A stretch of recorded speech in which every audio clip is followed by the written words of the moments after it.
इम्तियाज जलील यांनी मवियाला आघाडीसाठी प्रस्ताव दिला आहे। भाजपला हरवायचं असेल तर आपण एकत्र यायला हवं असं जलील म्हणाले।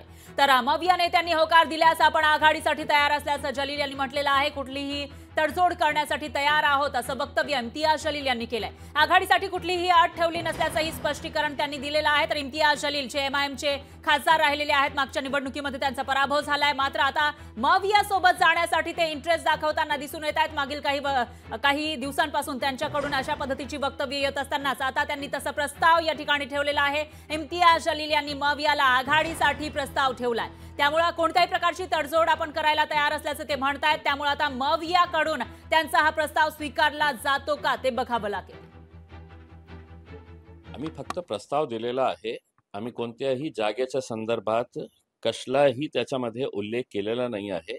आम्ही फक्त त्यांना हे सांगितलेले आहे की 2 महिन्यापूर्वी आम्ही तुम्हाला मीडियाच्या मार्फत हे सांगितलं होतं की आपल्याला भारतीय जनता पार्टीला पराभव करायचा असेल तर आपल्याला एकत्र येण्याची आवश्यकता आहे।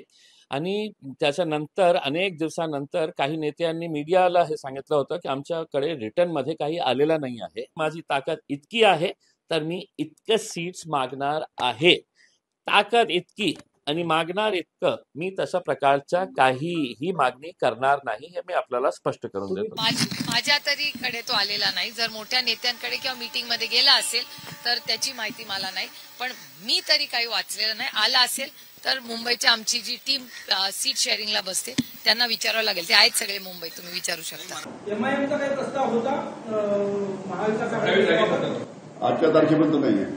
एमआयएमचा काही प्रस्ताव होता महाविकास आजच्या तारखेपर्यंत नाहीये।